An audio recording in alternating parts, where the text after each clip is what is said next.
بسم اللہ الرحمن الرحیم۔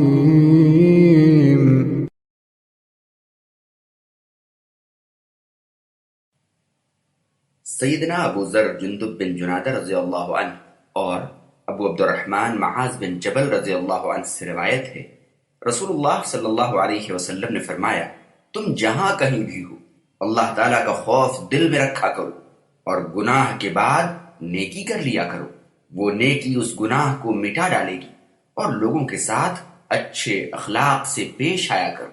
جامع ترمذی حدیث نمبر 1987۔ اتق اللہ، اللہ تعالیٰ کا تقوی اختیار کرو، یعنی اپنے اور اللہ تعالیٰ کے سزا اور عقاب کے درمیان رکاوٹ پیدا کرو۔ اکثر ہم اپنے دوستوں سے سنتے ہیں کہ یار ہم تو گناہ گار آدمی ہیں، کیا کریں، ہماری نیکیاں کیا قبول ہوں گی، ہم تو بڑے گناہ گار ہیں۔ جبکہ نبی کریم صلی اللہ علیہ وسلم فرما رہے ہیں کہ اگر آپ سے گناہ سرزد ہو رہا ہے تو آپ نیکیاں کریں، وہ نیکیاں ان گناہوں کو مٹا دے گی۔ یہ شیطان کی ایک چال ہے ہمیں نیکیوں کی طرف نہ بڑھنے دینے کی۔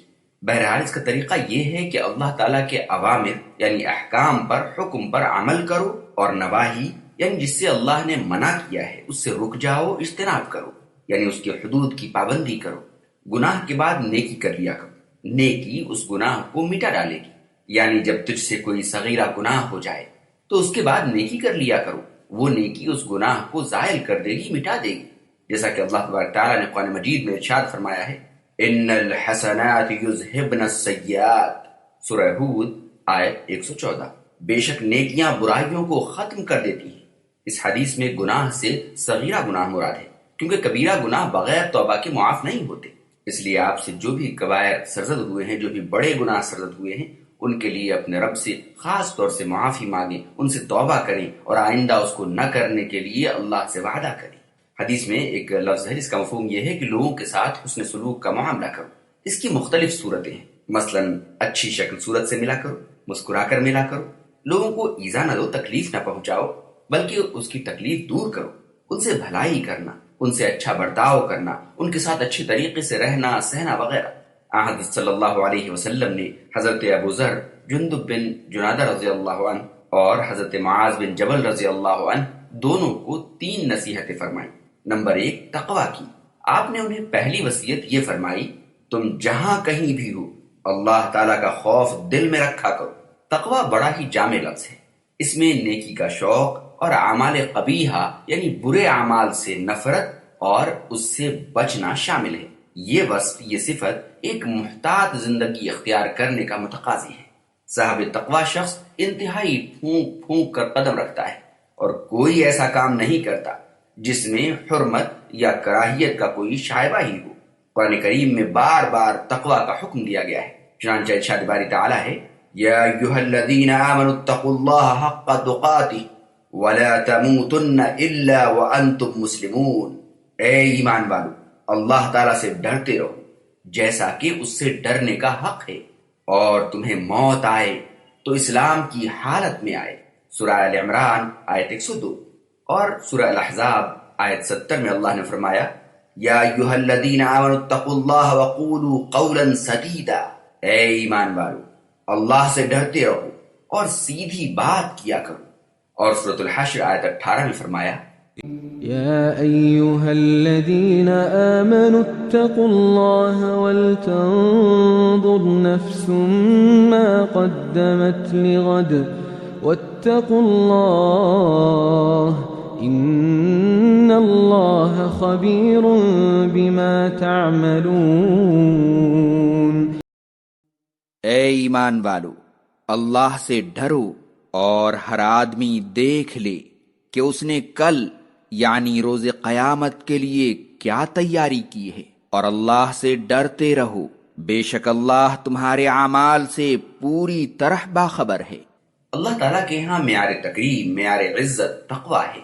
جو شخص جس قدر اس وصف سے، اس صفت سے متصف ہوگا اتنا ہی اس کا مقام ہوگا، جیسا کہ قرآن کریم میں ارشاد ہے، سورۃ الحجرات آیت 13، ان اکرمکم عند اللہ اتقاکم ان اللہ علیم خبیر۔ تم میں سے اللہ تعالیٰ کے ہاں سب سے زیادہ معزز وہ ہے جو زیادہ متقی ہے، جو زیادہ تقوی والا ہے۔ اللہ تعالیٰ کے تقوی، ڈر اور خوف کا مفہوم یہ ہے کہ انسان انتہائی محتاط زندگی بسر کرے۔ تقوی کے معنی میں بیان کیا جاتا ہے کہ تقوی حد درجہ احتیاط کو کہتے ہیں۔ جیسے کوئی شخص خاردار جھاڑیوں کے درمیان انتہائی تنگ راستے پر بڑی احتیاط سے چلتا ہے اور اس کا دامن کانٹوں میں نہ الجھ جائے یا کوئی کانٹا اسے زخمی نہ کر دے، اس کی وہ کوشش کرتا رہتا ہے۔ جو شخص اللہ تعالیٰ کا خوف اپنے دل میں بٹھا لے، اللہ تعالیٰ اسے حکمت و دانائی سے نوازتا ہے، جیسا کہ معروف مقولہ ہے جس کا مفہوم یہ ہے: اللہ تعالیٰ کا خوف حکمت و دانائی کی اساس ہے۔ تقوی کے اسی اہمیت اور فضیلت کے پیش نظر حضرت صلی اللہ علیہ وسلم یہ دعا فرمایا کرتے تھے، جیسا کہ صحیح مسلم حدیث نمبر 2721 میں ہے: اللہم انی اسألک الہدی والتقی والعفا والغنی۔ یا اللہ، میں تجھ سے ہدایت، تقوی، پاک دامنی اور تونگری کا سوال کرتا ہوں۔ اسی لیے ہر امت کو تقوی کی تلقین فرمائی گئی ہے، جیسا کہ سورہ نساء میں ہے: وَلَقَدْ وَصَّيْنَا الَّذِينَ أُوتُوا الْكِتَابَ مِن قَبْلِكُمْ وَإِيَّاكُمْ أَنِ اتَّقُوا اللَّهَ۔ جنہیں تم سے پہلے کتاب دی گئی، انہیں اور تمہیں ہم نے تقوی کی تلقین کی ہے۔ توبہ۔ ان دونوں ساتھیوں کو آپ صلی اللہ علیہ وسلم نے دوسری وصیت یہ فرمائی: گناہوں کے بعد نیکی کر لیا کرو، وہ نیکی اس گناہ کو مٹا ڈالے گی۔ واقعی نیکیاں گناہوں کو ختم اور مٹا دیتی ہیں، جیسا کہ اللہ تعالیٰ کا ارشاد ہے سورہ ہود آیت 114: ان الحسنات یذہبن السیئات۔ بے شک نیکیاں گناہوں کو مٹا دیتی ہیں۔ انسان خطا کا پتلا ہے، اس سے غلطیوں کا سرزد ہو جانا ایک عام سی بات ہے، لیکن چاہیے کہ انسان غلطی پر ہمیشہ نہ بڑھتے دوام اور ثبات کے بجائے فوراً اللہ تعالیٰ کی طرف رجوع کرے اور توبہ استغفار کرے۔ اللہ تعالیٰ اس کی غلطیاں معاف کر دے گا، جیسا کہ اللہ تبارک تعالیٰ نے قرآن مجید میں فرمایا سورہ نساء آیت 110: وَمَن يَعْمَلْ سُوءًا أَوْ يَظْلِمْ نَفْسَهُ ثُمَّ يَسْتَغْفِرِ اللَّهَ يَجِدِ اللَّهَ غَفُورًا رَّحِيمًا۔ اور جو شخص کوئی گناہ کرے گا یا اپنے آپ پر ظلم کرے گا، پھر اللہ سے مغفرت طلب کرے گا، تو اللہ کو بڑا مغفرت کرنے والا اور نہایت رحم کرنے والا پائے گا۔ جس آدمی سے غلطی ہو جائے یا اپنے آپ پر ظلم کر بیٹھے، پھر اگر وہ اس کے بعد اللہ تعالیٰ سے معافی کی درخواست کرے تو اللہ تعالیٰ کو بخشنے والا مہربان پائے گا۔ یہ بھی اللہ تعالیٰ کا انسان پر فضل اور رحم ہے کہ انسان اگر غلطی کرے تو اس کے نامہ اعمال میں صرف ایک گناہ لکھا جاتا ہے، اور جب انسان کوئی نیکی کا کام کرے تو اسے کم از کم 10 گنا اجر ملتا ہے۔ اسی لیے کسی کا قول ہے جس کا مفہوم یہ ہے: جس کی اکائیاں دہائیوں سے بڑھ جائیں اس کے لیے تباہی و ہلاکت ہے۔ اسی لیے نبی کریم صلی اللہ علیہ وسلم نے وصیت فرمائی کہ اگر کسی وقت گناہ سرزد ہو بھی جائے تو اس کے بعد نیکی کر لیا کرو، اس نیکی کی وجہ سے برائی مٹ جائے گی۔ اگر انسان ہر گناہ کے بعد صرف ایک نیکی ہی کرے تو بھی نیکیاں گناہ سے زیادہ ہو جائیں گی۔ حضرت صلی اللہ علیہ وسلم نے فرمایا، سنن ابن ماجہ حدیث نمبر 4251 میں ہے: ہر انسان خطا کا پتلا ہے اور بہترین خطا کار وہ ہے جو توبہ کر لے۔ تو کیا آپ بہترین خطا کار ہیں؟ تو آئیے نا آج ہی توبہ کرتے ہیں اپنے رب کے حضور، اپنے ان گناہوں سے جو ہم سے غلطی سے یا جان بوجھ کے ہوئے۔ جو شخص بھی صدق دل سے توبہ کر لے اور اللہ تعالیٰ کے سامنے ندامت و شرمساری کا اظہار کرے تو اللہ تعالیٰ اس کی غلطی معاف کر دیتا ہے اور وہ یوں پاک ہو جاتا ہے گویا اس نے گناہ کیا ہی نہیں۔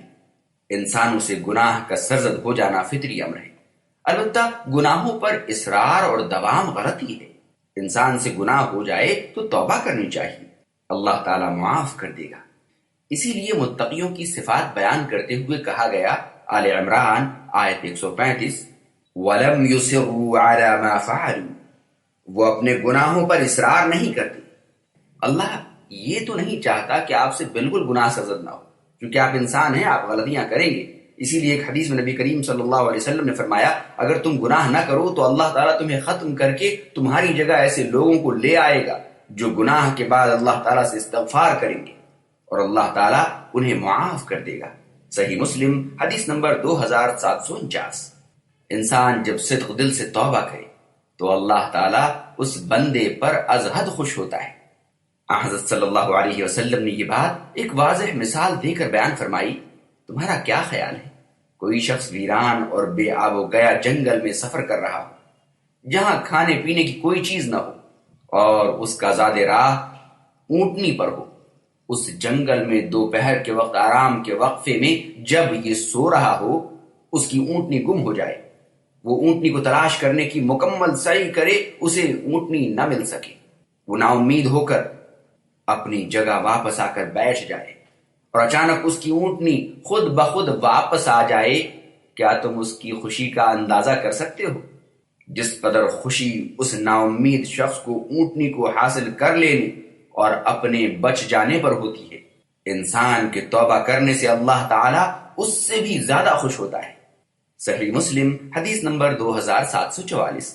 آپ اس ڈر سے توبہ نہیں کرتے، اس ڈر سے نیکیاں نہیں کرتے کہ اللہ قبول کرے گا یا نہیں کرے گا، اللہ معاف کرے گا یا نہیں کرے گا؟ ارے اللہ کے بندے، اللہ تو خوش ہوتا ہے آپ کی توبہ سے۔ تو آئیے نا، جن گناہوں سے ہم نے ناراض کر دیا ہے، توبہ کر کے اسے خوش کر لیتے ہیں۔ توبہ کی قبولیت کے شرائط۔ جب انسان اللہ تعالیٰ کے سامنے گناہ کا اعتراف کر کے توبہ کرے تو اللہ کریم توبہ قبول فرما لیتا ہے۔ قرآن مجید میں ہے سورہ شورى آیت 25۔ وهو الذي يقبل التوبة عن عباده ويعفو عن السيئات ويعلم ما تفعلون۔ اور وہی ہے جو اپنے بندوں کی توبہ قبول کرتا ہے اور ان کے گناہوں کو معاف کرتا ہے اور تمہارے اعمال کو جانتا ہے۔ علامہ نووی رحمہ اللہ شرح صحیح مسلم میں رقم تراز ہے کہ توبہ کا معنی رجوع اور واپسی ہے، لہٰذا توبہ سے مراد گناہوں سے رجوع ہے۔ اس کی 3 شرطیں ہیں۔ نمبر 1، گناہ کو ترک کرنا۔ نمبر 2، اس پر ندامت کا اظہار کرنا۔ نمبر 3، آئندہ گناہ نہ کرنے کا عزم کرنا۔ اور اگر معصیت کا تعلق انسانوں کے ساتھ ہو تو چوتھی شرط یہ بھی ہے کہ صاحب حق کو راضی کر لیا جائے، یعنی جس کے ساتھ کوئی برا معاملہ کیا ہے اس سے معافی مانگ لیا جائے، اس سے جو بھی معاملات تھے اس کو طے کر لیے جائیں۔ اگر اس کی صلاحیت نہیں ہے تو شخص جائے کہا جائے کہ بھائی جب مجھے ہوگا میں کوشش کروں گا، فی الحال آپ معاف کر دیں مجھے۔ قرآن کریم میں ارشاد ربانی ہے، سورہ تحریم آیت 8۔ يا أيها الذين آمنوا توبوا إلى الله توبة نصوحا عسى ربكم أن يكفر عنكم سيئاتكم۔ اے ایمان والو، تم اپنے رب کے حضور صدق دل سے توبہ کرو، امید ہے کہ تمہارا رب تمہارے گناہ معاف کر دے گا۔ حسن اخلاق۔ آپ صلی اللہ علیہ وسلم نے اپنے دونوں ساتھیوں کو تیسری وصیت یہ فرمائی کہ لوگوں کے ساتھ حسن سلوک سے پیش آیا کرو۔ حسن اخلاق مسلمانوں کا بہترین وصف ہے، اور تمام انبیاء اکرام علیہ السلام اعلی اخلاق کے عمدہ نمونہ تھے۔ حضرت صلی اللہ علیہ وسلم کے اعلی اخلاق کا تذکرہ قرآن کریم میں ان الفاظ میں ہے، انک لعلی خلق عظیم، سورۃ القلم آیت 4۔ بے شک آپ اخلاق کے اعلیٰ قدروں پر فائز ہیں۔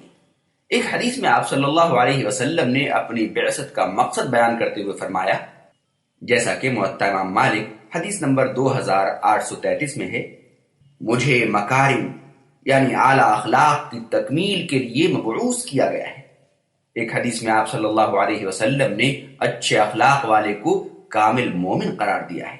سنن ابی داؤد 4682 اور جامع ترمذی حدیث نمبر 1162۔ اہل ایمان میں سے سب سے کامل ایمان والا وہ ہے جس کے اخلاق سب سے عمدہ ہوں۔ حضرت عائشہ رضی اللہ عنہما سے روایت ہے کہ رسول اللہ صلی اللہ علیہ وسلم نے فرمایا، جیسا کہ سنن ابی داؤد حدیث نمبر 4798 میں ہے، بے شک ایک مومن اپنے عمدہ اخلاق کی بدولت روزے دار اور تہجد گزار کا درجہ پا لیتا ہے۔ قیامت کے روز میزان میں سب سے وزنی عمل اعلیٰ اخلاق ہوگا۔ آپ صلی اللہ علیہ وسلم نے فرمایا، سنن نبی داؤد حدیث نمبر 4799 اور جامع ترمذی حدیث نمبر 2003۔ بندے کے میزان میں حسن اخلاق سے زیادہ وزنی کوئی عمل نہ ہوگا۔ حضرت عبداللہ بن عمرو بن عاص رضی اللہ عنہ سے روایت ہے کہ حضرت صلی اللہ علیہ وسلم نے فرمایا، کیا میں تمہیں ایسا شخص نہ بتاؤں جو اللہ تعالیٰ کو سب سے زیادہ محبوب ہے اور وہ قیامت کو میرے سب سے زیادہ قریب ہوگا؟ صحابہ نے کہا، ضرور بیان فرمائیں۔ آپ نے فرمایا، جس کا اخلاق سب سے عمدہ ہو۔ کیا آپ واقعی اپنے نبی سے محبت کرتے ہیں؟ کیا آپ واقعی اپنے نبی سے قریب ہونا چاہتے ہیں قیامت کے دن؟ تو آئیے نا، گالی گلوچ سے اپنی زبان کو پاک کر لیں، لوگوں کے ساتھ بہترین انداز میں ملنا شروع کر دیں، اپنے اخلاق، اپنے کردار کو درست فرما لیں۔ حضرت صلی اللہ علیہ وسلم اگرچہ انتہائی اعلیٰ اخلاق کے مالک تھے، اس کے باوجود یہ دعا کیا کرتے تھے، اللہم کما حسنت خلقی فحسن خلقی، یا اللہ تو نے جیسے میری صورت خوبصورت بنائی ہے ویسے ہی میرے اخلاق بھی عمدہ بنا دی۔ مسند احمد جلد 1 صفحہ نمبر 403، صحیح ابن حبان حدیث نمبر 959۔ حضرت نواس بن سمعان رضی اللہ عنہ سے مروی ہے کہ رسول اللہ صلی اللہ علیہ وسلم نے فرمایا، نیکی عمدہ اخلاق کا نام ہے۔ صحیح مسلم حدیث نمبر 2553۔